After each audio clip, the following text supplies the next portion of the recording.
ஹெல்த்தியாக ஒரு chilli chicken வீட்டிலையே நிறைய சாஸும் நிறைய எண்ணெயும் ஒன்றும் இல்லாமல் ஆனால் ரெஸ்டாரண்ட்டில் கிடைக்கிற அதே டேஸ்ட்டில் பண்ணி எடுக்க முடியும். இப்போ இந்த ஹெல்த்தியான சில்லி சிக்கன் ரெசிபி எப்படி ரொம்ப சிம்பிளாக வீட்டில் பண்ணலான்னு பார்க்கலாம். அதுக்காக இப்போ ஃபர்ஸ்ட்டு ஒரு பவுல் எடுத்துக்கோங்க.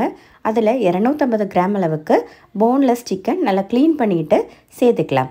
இப்போ ஒரு ஃபுல் டீஸ்பூன் அளவுக்கு மல்லித்தூள் சேர்த்துக்கோங்க. அதே மாதிரி காரம் உள்ள மிளகாத்தூள் சேர்த்துக்கோங்க.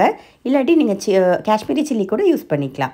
இப்போது தேவையான அளவுக்கு உப்பு, ஒரு அரை டீஸ்பூன் அளவுக்கு மஞ்சள் தூள், அப்புறம் ஒரு 3/4 டீஸ்பூன் அளவுக்கு ஜிஞ்சர் கார்லிக் பேஸ்ட், இது எல்லாத்தையுமே சேர்த்து கொஞ்சமாக தண்ணி தெளித்து அதை இப்போ நல்லா மிக்ஸ் பண்ணி விட்டுடலாம். இதை இப்போ மிக்ஸ் பண்ணி எடுத்துகிட்டு நம்ம ஒரு அரை மணி நேரம் நம்ம இதை மேரினேட் பண்ணி வைக்க போகிறோம். அட்லீஸ்ட் ஒரு அரை மணி நேரமாச்சும் நீங்கள் இதை மேரினேட் பண்ணி வைக்கணும். அப்படின்னா தான் உங்களுக்கு அந்த சிக்கனில் நல்ல ஒரு டேஸ்ட் உள்ளே இறங்கி வரும். இப்போ அரை மணி நேரம் கழித்து நம்ம ஜஸ்ட்டு ஃப்ரை பண்ணுறதுக்கு ஜஸ்ட்டு முன்னாடி மட்டும் ஒரு டேபிள் ஸ்பூன் அளவுக்கு கார்ன்ஃப்ளவர் சேர்த்துட்டு நல்லா மிக்ஸ் பண்ணி விட்டுக்கோங்க. எண்ணெய் காஞ்சிருச்சு. இதை இப்போ ஒன்று ஒன்றா நம்ம போட்டு ஃப்ரை பண்ணி எடுக்கலாம். எண்ணெய் நல்லா காஞ்சதுக்கப்புறமேட்டு மட்டுமே நீங்கள் இந்த சிக்கனை உள்ளே போடணும். இல்லாட்டி உங்களுக்கு அந்த கார்ன்ஃப்ளவரோட மாவு தனியாக சிக்கன் தனியாக வந்துடும்.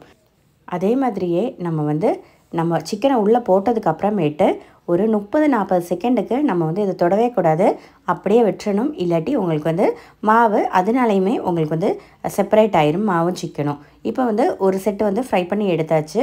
அடுத்த செட்டு இதே மாதிரியே போட்டு நம்ம சிக்கனை ஃப்ரை பண்ணி எடுத்துடலாம். அவ்வளோதான், எல்லா சிக்கனுமே ஃப்ரை பண்ணி எடுத்தாச்சு. இப்போது நம்ம அதே ஆயில் கூட யூஸ் பண்ணலாம், சிக்கன் ஃப்ரை பண்ண ஆயில். இல்லை உங்களுக்கு வேணான்னா நீங்கள் வேறு புதுசாக ஆயில் கூட சேர்த்துக்கோங்க. ரொம்ப கொஞ்சமாக மட்டும் சேர்த்துக்கலாம். ஒரு டீஸ்பூன் அளவுக்கு நல்லா சாப் பண்ணி வச்சுருக்கிற பூண்டு சேர்த்துக்கலாம். அது கூட ஒரு பச்சை மிளகாவை ஸ்லைஸ் பண்ணி வச்சதை சேர்த்துக்கலாம். இது இப்போ இந்த பூண்டோட பச்சை ஸ்மெல் எல்லாமே இந்த எண்ணெயில் போட்டு நல்லா போய் வந்துக்கட்டும். அடுத்ததாக பார்த்திங்கன்னா 2 பெரிய வெங்காயத்தை எடுத்து க்யூப் மாதிரி கட் பண்ணிவிட்டு நம்ம இதில் சேர்த்துக்கலாம். சில்லி சிக்கனுக்கு நார்மலாக கட் பண்ணுற மாதிரி. இப்போ அடுத்ததாக பார்த்திங்கன்னா ஒரு டேபிள் ஸ்பூன் அளவுக்கு கார்ன்ஃப்ளவர் எடுத்துகிட்டு அதை 1 கப் தண்ணியில் நல்லா டைல்யூட் பண்ணி எடுத்துக்கலாம். உங்களுக்கு தாராளமாக இந்த ஒரு டேபிள் ஸ்பூனுக்கே நல்ல நம்மளுக்கு திக்னஸ் கிடைக்கும். அடுத்ததாக நம்ம சேர்க்க போகிறது ஒரு டேபிள் ஸ்பூன் அளவுக்கு வீட்டிலையே பண்ண டொமேட்டோ சாஸ் சேர்த்துக்கலாம். இந்த டொமேட்டோ சாஸோட ரெசிபி நான் அடுத்த வீடியோவில் அப்லோட் பண்ணுறேன். அது கூட ஒரு அரை டீஸ்பூன் அளவுக்கு சோயா சாஸ் சேர்த்துக்கோங்க. ஒரு அரை டீஸ்பூன் அளவுக்கு காஷ்மீரி சில்லி சேர்த்துட்டு இதோட பச்சை ஸ்மெல் போகிற வரை நல்லா ஹை ஃப்ளேமில் வச்சு நம்ம இதை எல்லாத்தையுமே குக் பண்ணி எடுத்துக்கலாம். அடுத்ததாக இப்போ நம்ம முன்னாடி மிக்ஸ் பண்ணி வச்சுருந்தோம்ல அந்த கார்ன்ஃப்ளவரை நம்ம இந்த மாதிரி மிக்ஸ் பண்ணி கலக்கி விட்டுட்டு சேர்த்துக்கோங்க. இல்லாட்டி அந்த அடிபாகத்தில் உங்களுக்கு அந்த மாவு ரெஸ்டாகி நிற்கும். இப்போ நல்லா கொதிச்சதுக்கு அப்புறமேட்டு நம்ம இப்போ சிக்கனை ஃப்ரை பண்ணி வச்சுருக்க சிக்கனை ஆட் பண்ணிக்கலாம். ஒரு கொதி வரப்பே உங்களுக்கு நல்லா அதை நம்ம ரெஸ்டாரண்ட்டில் வாங்குகிற மாதிரி நல்ல ஜூஸியாக அப்படியே ஆகிடும். இப்போ பார்த்திங்கன்னா ஃப்ரை பண்ணி வச்சுருக்கிற எல்லா சிக்கனையுமே ஆட் பண்ணியாச்சு. நம்மளுக்கு வேணும்னா மட்டும் ஜஸ்ட்டு நம்ம மல்லி இலை தூவிக்கலாம். இல்லாட்டி வேண்டாம், ஆப்ஷனல் தான். பிடிக்கும்னா சேர்த்துக்கோங்க, இல்லாட்டி வேண்டாம். நார்மலாக சேர்த்துக்க மாட்டாங்க, வேணும்னா மட்டும் நம்ம சேர்த்துக்கிட்டால் போதும்.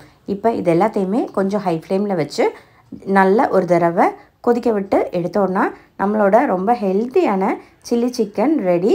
இது ரொம்ப சிம்பிளாக நம்ம ஒரு 15 to 20 மினிட்ஸ் தான் நம்மளுக்கு இதோட ப்ரிப்ரேஷன் டைமே எடுக்கும். நம்மளோட மேரினேஷன் தவிர்த்துட்டு ரொம்ப ஈஸியான ரெசிபி. கண்டிப்பாக ட்ரை பண்ணி பாருங்கள். எல்லாருக்குமே ரொம்ப யூஸ்ஃபுல்லாக இருக்கும். டேஸ்ட்டுமே ரொம்ப ரொம்ப நல்லாயிருக்கும். இந்த சில்லி சிக்கனை நம்ம ஃப்ரைட் ரைஸ் கூட பிள்ளைங்களுக்கு ஸ்கூலுக்கு கூட கொடுத்து விடலாம் டிஃபன் பாக்ஸில். ரொம்ப சூப்பரான ரெசிபி. கண்டிப்பாக ட்ரை பண்ணி பாருங்கள். வீடியோ யூஸ்ஃபுல்லாக இருந்தால் லைக் பண்ணவும், நம்ம சேனலை சப்ஸ்கிரைப் பண்ணவும் மறந்துடாதீங்க. தேங்க்ஸ் ஃபார் வாட்சிங் ப்ரீத்தூஸ் மெனு.